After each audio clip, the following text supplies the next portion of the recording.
Tallinnas jätkub võimukriis. Sündmused on hommikul arenenud päris kiires tempos. Reformierakonna Tallinna piirkonna esimees Pärtel-Peeter Pere teatas täna hommikul, et praeguse Tallinna linnapeaga Jevgeni Ossinovskiga ei ole võimalik jätkata. Järgmiste kohalike valimisteni on samas jäänud vähem kui 4 kuud. Aga praegused võimuerakonnad või ka Keskerakond ei ole ju tegelikult mitte ainukesed tegutsejad Tallinnas. Lisaks neile on 5 liikmega Tallinnas esindatud ka EKRE. Ning meiega on nüüd interneti vahendusel liitunud EKRE esimees Martin Helme, tervist! Tervist! Ning olgu öeldud, et me salvestame seda intervjuud kella 10 paiku täna ehk neljapäeval, ehk siis kui siin vahepeal veel sündmused edasi arenevad, siis me praegu sellest teadlikud veel ei ole. Aga alustame ehk sellest, et selle võib vist esimese asjana ära kinnitada, et nii nagu 8 aastat tagasi ja nii nagu ka 4 aastat tagasi olete teie Tallinnas EKRE linnapeakandidaat. Ja, no see on meil põhimõtteliselt erakonnas kokku lepitud ja ega põhjus on lihtne. Ma olen põline tallinlane, ema poolt suguvõsa 5. põlvkond tallinlane ja mulle Tallinn läheb korda. Ma olen peaaegu kõikides Tallinna linnaosades oma elu jooksul elanud ja võib küll ju öelda, et suure poliitika ja kohaliku poliitika teemad on erinevad, aga mul tegelikult läheb ka korda see, kuidas Tallinnas elatakse. Kuidas teie kui põline tallinlane aru saate, mis praegu Tallinnas toimub? Pärtel-Peeter Pere ütleb, et Jevgeni Ossinovskiga ei ole võimalik enam jätkata. Tallinna linn tundub, et on laiemalt sattunud kaosesse. Kuidas teie aru saate praegusest olukorrast? No siin on 2 kihti. Üks kiht on see, et loomulikult on tegemist Reformierakonna poliittehnoloogilise ja väga küünilise manöövriga tõsta oma aktsiaid või parandada oma mainet ennem kohalikke valimisi. See on väga korduv muster, kus Reformierakond siis enda poolt valitud ajal, enda poolt valitud tüliteemaga koalitsiooni ennem valimisi lõhki ajab ja läheb valimistele jutuga, et kõik teised on süüdi selles, mis on tegemata või valesti tehtud. Nii et sellest me saame kõik aru. Nüüd teine kiht on nüüd see, mis siis kujutab endast tänane koalitsioon Tallinnas. Tänane koalitsioon Tallinnas ei olegi kunagi olnud toimiv koalitsioon, et selle koalitsiooni ainus eesmärk oli lükata Keskerakond opositsiooni ja hakata siis seda Tallinna pirukat ise jagama ja seal mingisugust maailmavaatelist või programmilist ühisosa ju tegelikult pole kunagi olnud. Nii et see ei ole sugugi üllatav, et nad läbi ei saa. Mis on minu meelest üllatav, on see, kui halvasti nad on Tallinnat suutnud valitseda viimase aasta või natuke rohkema jooksul, et see korruptsioon on süvenenud, venestamine on süvenenud, liikluskaos on süvenenud, haridusprobleemid on süvenenud. Et kõik see, mida nad rääkisid meile, et murrame Tallinnas Keskerakonna venemeelse korrumpeerunud võimu, halvemaks on läinud. Kumb on tõenäolisem, kas see, et praegu 4 kuud enne valimisi moodustatakse pealinnas uus ajutine koalitsioon, näiteks siis Keskerakond ja Reformierakond, või see, et järgmised 4 kuud on Tallinnas võimuvaakum? Ma pigem pean tõenäolisemaks, ehkki täna on seda väga raske ju öelda, aga ma pigem pean tõenäolisemaks, et me siin laperdame nüüd kuni valimisteni välja. Siin on väga hõrk olukord, eks ole, et me kõik teame, et terve selle sajandi, ütleme laias laastus, on kohalike valimiste põhiteemaks Tallinnas nende nii-öelda valgete jõudude poolt, kes nüüd on näidanud, et nad võimul olles teevad hästi palju musti tegusid. Et põhiteemaks on olnud see, et venelased versus siis Euroopa-meelsed jõud ehk need samad sotsid, Eesti 200-lased reformikad. Ja nüüd me näeme, et tegelikult selle jutu põhilised vestjad ehk reformierakondlased on kohe valmis tegema Keskerakonnaga koalitsiooni, kui see neile on vajalik. On valmis seda tegema ennem valimisi, kõik me teame, on valmis tegema seda pärast valimisi. Et selle jutuga võivad ju nad proovida kohalikel valimistel oktoobrikuus jälle lagedale tulla, aga keegi ei võta tõsiselt neid. Nii et see vastandumine, mis on kandnud Tallinna kohalike valimisi, ma ei tea, viimased 4 valimistsüklit vähemalt, sellega nüüd seekord ei ole midagi peale hakata. Jutuga stagnatsioonist või ummikust või korruptsioonist ka ei ole midagi peale hakata. Ehk siis sisuliselt on Tallinnas vaja nendel valimistel ikkagi rääkida päris asjadest, linna asjadest. Ja mulle küll tundub, et need parteid, kes täna võimul on Tallinnas, ei ole absoluutselt võimelised midagi meile pakkuma ega millestki rääkima. Kusjuures, mida te selle all mõtlesite, kui te ütlesite, et näiteks korruptsioon on süvenenud viimase aasta jooksul ja ka venestamine on süvenenud praegu selle uue võimuliidu all?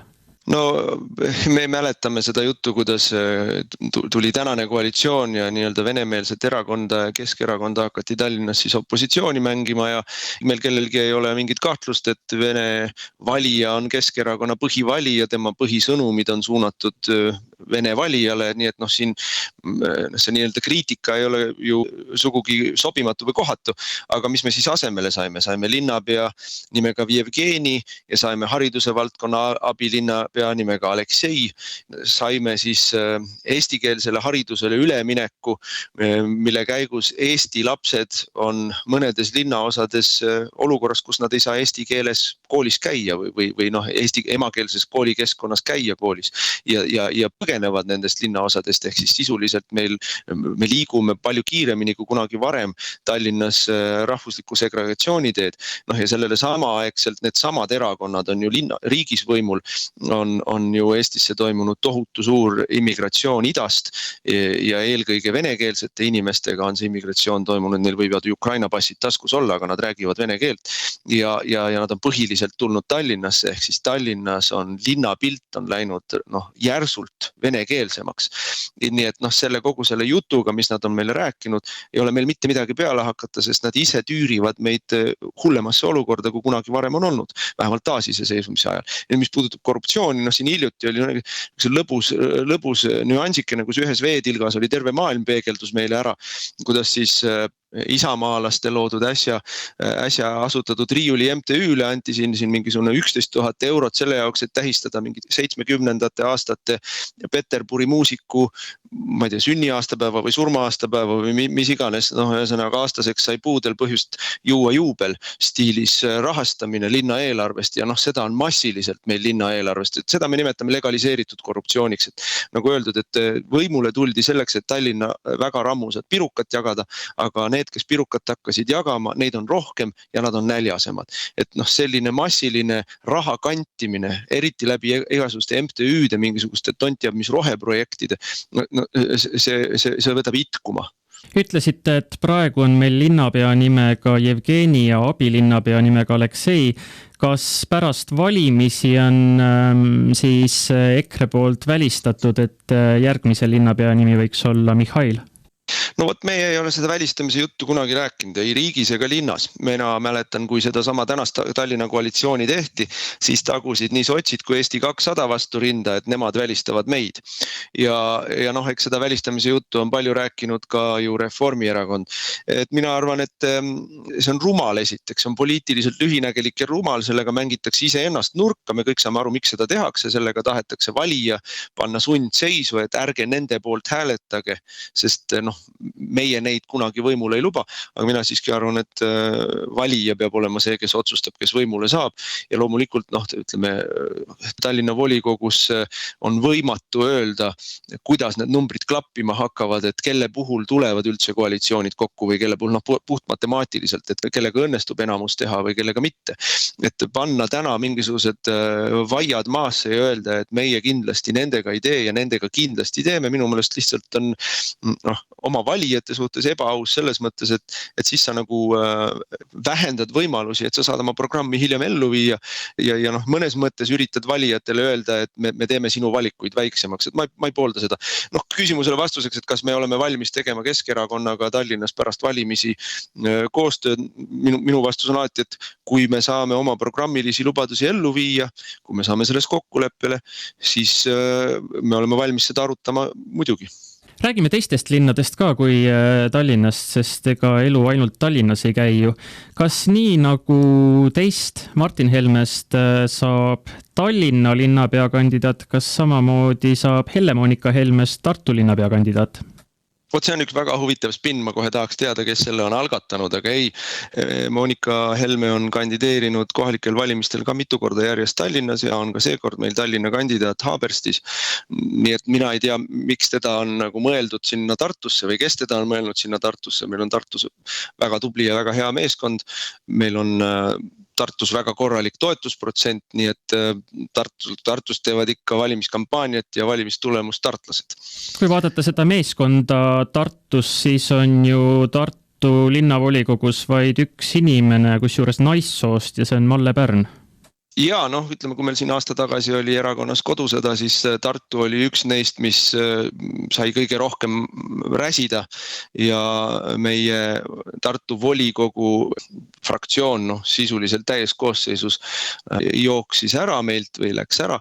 Alles jäi siis üks liige ja see on Malle Pärn ja Malle Pärn on Tartus alati olnud väga hea häältevõtja, ma arvan, võtab seekord täpselt samamoodi väga hästi hääli, aga me oleme vahepealse aja jooksul Tartus väga korralikult tööd teinud, oma organisatsiooni ilusti uuesti käima seal saanud ja meie ringkonnajuht seal on Merike Lumi, kes on tõenäoliselt esinumber nimekirjas.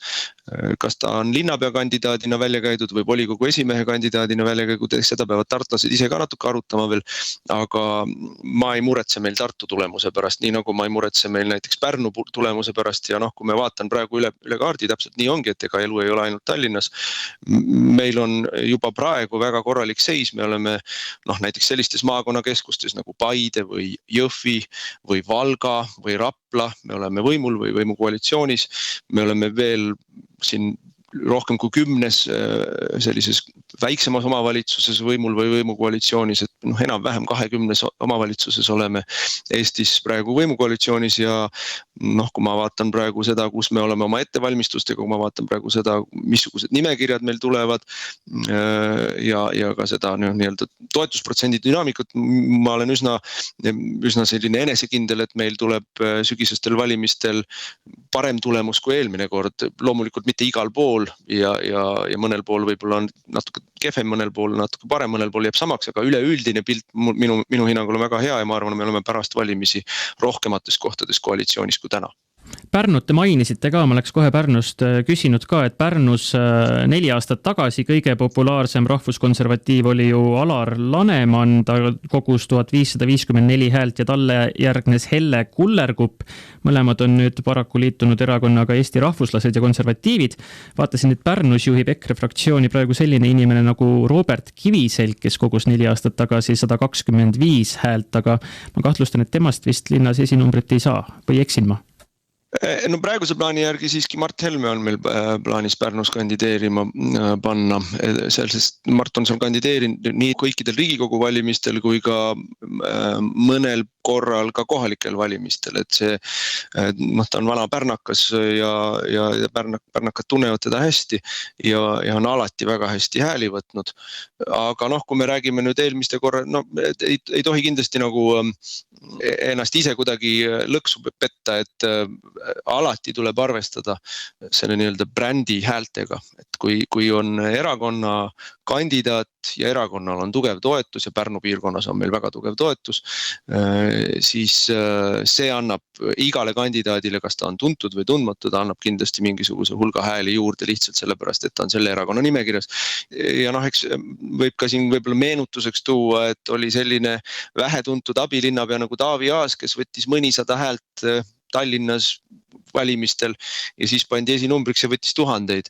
Et see sõltub ikkagi nimekirja positsioonist ka, kuidas need hääled jaotuvad ja sõltub ka kampaaniast ja sellest, kui palju inimene ise tahab ja tööd teeb. Nii et me siiski arvestame, et ükskõik kuidas need hääled jagunevad nimekirja sees, et me võtame Pärnus ikkagi enam-vähem sama tulemise, mis eelmine kord.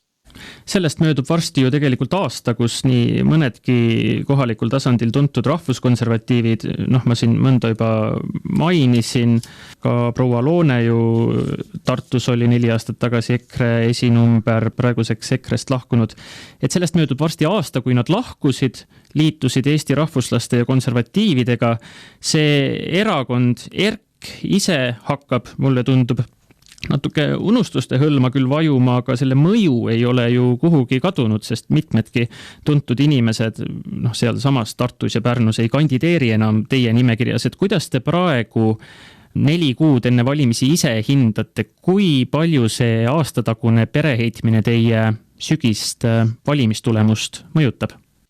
No minu hinnang on selline, et meil on paremini praegu, kui meil oli aasta tagasi. Vaatasin ka arvamusküsitlusi, ma küll alati ruttan ütlema, et arvamusküsitlusi tuleb võtta alati teatava reservatsiooniga, et seal on sees omajagu manipulatsiooni tihtilugu, aga see koht, kus mõõdetakse valimistulemusi või toetust on valimised ise, kui ma vaatan meie Europarlamendi valimisprotsenti, praegu on meil kõrgem protsent, eks ole, eurovalimised olid vahetult ennem seda, kui meil see tüli lahvatas. Jah, eelmisel suvel oli meil madalpunkt, aga tänaseks me oleme kõrgema toetusega, kui me olime eelmise aasta kevadel ja suve alguses. Kui ma vaatan liikmeskonda, siis me oleme praktiliselt tasa teinud selle liikmete lahkumise ja tasub ikkagi korra küsida, et mis konservatiiv siis oli Alar Laneman, kui ta kohe liitus Reformierakonnaga. Ei olnud ju mingi konservatiiv või mis konservatiiv oli Jaak Madisson, kui ta kohe liitus Keskerakonnaga, et ei olnud tegelikult konservatiiv, oli hunt lambanahas, oli meie ridades ja nautis erakonna toetust kõikidel valimistel, kus nad kandideerisid, aga tegelikult vastu ei panustanud ja erakonna asja ei ajanud. Ja et selliseid inimesi meilt läks terve hulk ära, see on teinud meie erakonda tugevamaks, see on teinud meie erakonda ühtsemaks, see on teinud meie erakonna maailmavaadet palju tugevamaks ja ühtsemaks. Nii et mina küll annan sellise, ma saan aru, et ma ei ole objektiivne, aga minu hinnangul meil on asjad paremini, kui olid aasta tagasi. Te mainisite ka mõnda kohalikku omavalitsust, kus EKRE võimul on, Paide, Jõhvi, Valga.